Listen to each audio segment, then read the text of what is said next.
Good morning students.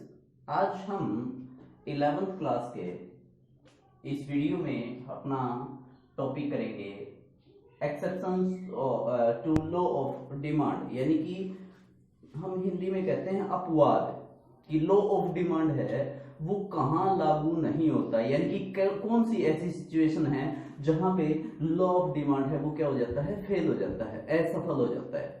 ठीक है, हमने सारी नॉर्मल गुड्स जितने भी पढ़े थे ना उन सब में क्या था, लॉ ऑफ डिमांड है वो लागू हो रहा था। लॉ ऑफ डिमांड क्या था, इसको मैं फिर से रिपीट कर देता हूं कि जो बाकी की चीजें हैं, किसको, कमोडिटी है उसके खुद के प्राइस को छोड़ करके, all other things remain constant, price of the goods या price of the commodity increase then demand decrease and the price of commodity decrease then demand increase. ये हमारा क्या था, लॉ ऑफ डिमांड है, यानी कि बाकी सारी चीजें सिमिलर रहेंगी, उनमें कोई चेंज नहीं आएगा, तब हमारी जो डिमांड है वो कब बढ़ेगी, जब प्राइस कम हो जाएगा वस्तु का तो डिमांड बढ़ जाएगी, और प्राइस अगर बढ़ जाएगा तो डिमांड कम हो जाएगी। यही हमारा क्या था, लॉ ऑफ डिमांड था। अब लॉ ऑफ डिमांड है उसकी कुछ एक्सेप्शंस हैं, वो क्या हैं उनके बारे में पढ़ेंगे। हमारे इसके 3 ही पॉइंट हैं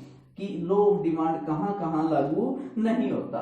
फर्स्ट पॉइंट की बात करते हैं हमारा articles of distinctions. Articles of distinctions का मतलब क्या होता है कि हमारी जो वस्तुएं है ना वो ऐसी हैं जिनसे हमारी प्रतिष्ठा बनती है कि और वाह उसके पास तो ये चीज है, डायमंड हार, यानी कि जो हमारे पास आभूषण हैं जो डायमंड के बने हुए हैं या कोई और चीज है जिसको देखते ही ये लगता है और इसके पास तो ये चीज है, उससे उसका क्या बनता है, एक सोशल स्टेटस बनता है, इसके पास तो, और इसके पास तो मर्सिडीज है।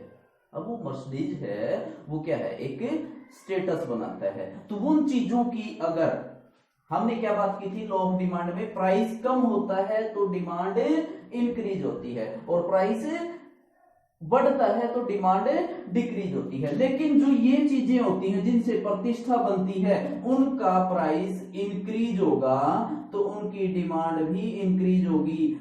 क्यों? क्योंकि ऐसी चीजें हैं उनमें प्राइस को नहीं देखा जाता, वो एक स्टेटस सिंबल होती हैं, इसलिए उनके प्राइस इंक्रीज होने से उनका जो स्टेटस बनाने वाला जो एक पावर होती है वो इंक्रीज हो जाती है, जिसकी वजह से उनको हम प्राइस जितने ज्यादा उनके होंगे उसको उतना ही ज्यादा खरीदा जाता है। ये थी हमारी एक पॉइंट जहां पे लॉ ऑफ डिमांड क्या हुआ, हमने क्या किया था, प्राइस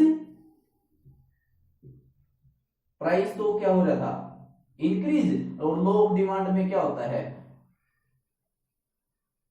डिमांड क्या होती है, डिक्रीज होती है। लेकिन इस केस में क्या हुआ, प्राइस इंक्रीज हुआ तो डिमांड भी इंक्रीज हो गई।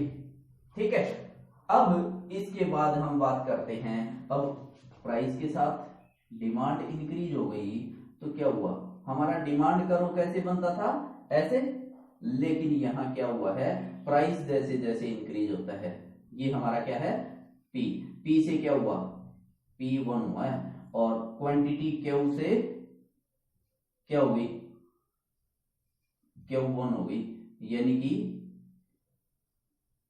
पहले हमारा क्या था, ये पॉइंट था, अब हमारा क्या हो गया, ये पॉइंट आ गया। अब हमारा डिमांड कर्व कैसे बन गया, ये हमारा डिमांड कर्व बन गया। ठीक है, ये हमारा क्या होगा, डिमांड कर्व है वो बन गया।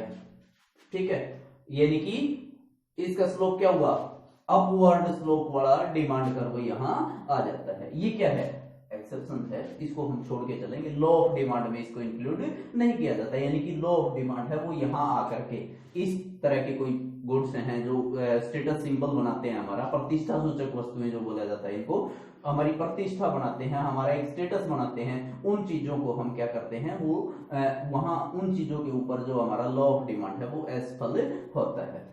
ऐसे ही बात करते हैं हम सेकंड पॉइंट की, गिवन गुड्स। गिवन गुड्स कौन से होते हैं, जिनको हमने निम्न क्वालिटी की ठीक है, सभी में जो ये 3 पॉइंट है ना, सब में ये वाला डायग्राम बनेगा।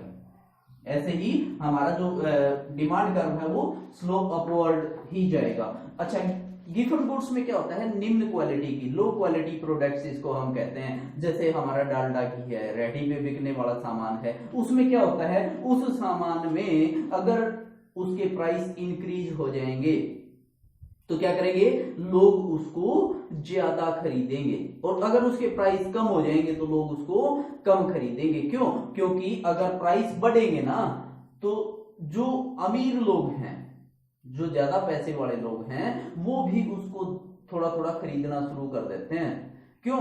क्योंकि ऐसा होता है, इसमें अगर हमारे पास इनकम इफेक्ट है वो गड़बड़ा जाता है। यहाँ इनकम इफेक्ट में क्या होता है कि अगर कस्टमर की इनकम कम हो गई ना तो वो सस्ती वस्तुएं ज्यादा खरीदेगा।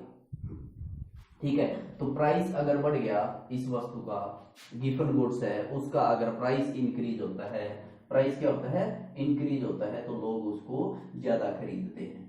ठीक है, और तीसरा पॉइंट भी मैं इसके साथ ही इंक्लूड कर देता हूं कि जिन वस्तुओं की क्वालिटी है वो उनके प्राइस से अगर कस्टमर है वो जज करता है कि जिसका प्राइस ज्यादा उसकी क्वालिटी अच्छी, जिसका प्राइस कम उसकी क्वालिटी घटिया। ठीक है, तो वहां पे क्या होता है, वहां भी अगर प्राइस ज्यादा होगा, प्राइस बढ़ गया तो क्या होगा, हम ये कहेंगे कि उसकी क्वालिटी बढ़ गई, क्वालिटी बढ़ गई तो हम उसको ज्यादा खरीद लेंगे। ठीक है, प्राइस से अगर क्वालिटी को, जैसे हम कई बार क्या करते हैं, सब्जी लेने जाते हैं, वहां देखते हैं तो एक ही सब्जी है, उसकी 2 अलग अलग कैरेट है, उनमें डाल रखी है, पूछते हैं हाँ जी क्या भाव है, वो कहता है ये 18 रुपए किलो, ये 20 रुपए किलो। वो 20 रुपए किलो क्यों है, क्योंकि उसकी क्वालिटी अच्छी है। हमारी यही थिंकिंग होती है। हो सकता है वो वैरायटी में अलग हो, क्वालिटी उसकी अच्छी हो, फिर भी कोई हो सकता है चेंज, लेकिन हम क्या करते हैं, वहां पे जो कस्टमर है वो क्या करता है, जज करता है quality of the goods, goods है उसकी क्वालिटी बाय इट्स प्राइस, उसके प्राइस से। वहां पे क्या होता है, जो अच्छी, जिसके प्राइस ज्यादा होंगे, यानी कि प्राइस इंक्रीज हो गई, वहां हम क्या कहेंगे कि इसकी क्वालिटी अच्छी है तो हम उस वस्तु को ज्यादा खरीद लेंगे। तो ये 3 जो रीजन है या 3 जो पॉइंट्स हैं या 2 तरह की ये वस्तुएं हैं, और एक ये जहां पे कंज्यूमर है वो क्वालिटी को प्राइस से जज कर लेता है, तो वहां हम क्या करते हैं, लॉ ऑफ डिमांड है उसको फेलियर है वो देखते हैं। ठीक है, लॉ ऑफ डिमांड है वो इन 3 चीजों के ऊपर लागू नहीं होता। आपसे पूछ लिया जाए exceptions of law of demand, तो हम ये 3 पॉइंट हैं उनको एक्सप्लेन करेंगे। ठीक है।